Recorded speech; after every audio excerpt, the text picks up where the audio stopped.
রজনী খাতুন, বয়স 15 বছর, বাড়ি রুদ্রাপুর রেলবাগান, আমাদের ইউএসসিডি এনরোল বাচ্চা, আইডি 284। সে আজকে আমাদের প্রতিষ্ঠান থেকে একটি হুইল চেয়ার সংগ্রহ করেছে। আপনারা দোয়া করবেন যাতে সেই স্কুলে ভর্তি হতে পারে, তার চলাচল সুগম হয়, জীবনে সে যাতে নিজে আয় করে স্বাবলম্বী হতে পারে এবং আমাদের ইউএসসিডি যাতে আমাদের যাত্রা পূরণ করতে পারে। রজনীমা, তুমি স্কুলে ভর্তি হবা, লেখাপড়া করবা, হ্যাঁ?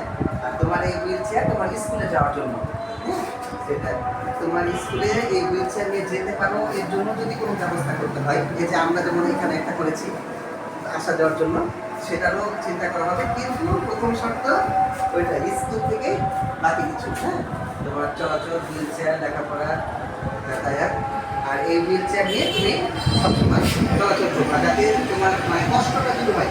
এটা যদি রেখে দাও, দেখা গেল এটাও নষ্ট হয়ে যাচ্ছে, ওটাও তো লোহা তো জং করে যাবে, হ্যাঁ। যেহেতু এটা একান্ত ব্যক্তিগত তোমার জন্য, এটা কাউকে দিবা না, কোনোভাবে আহাত বদল করবো না, বিক্রি করবো না, এবং এটা তুমি ব্যবহার করবা, স্কুলে যাবে।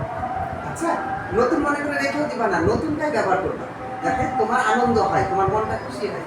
একটা নতুন জামা পরে বের হতে ভালো লাগে না করে, হ্যাঁ, তুমি এটা নিয়ে বের করো, এটা যদি রেখে যাও দেখা যাবে কাজে লাগবে।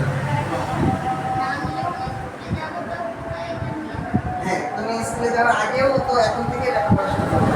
নতুন বছর স্কুলে অ্যাডমিশন দিতে হবে, অ্যাডমিশনের জন্য লেখাপড়া করতে হবে।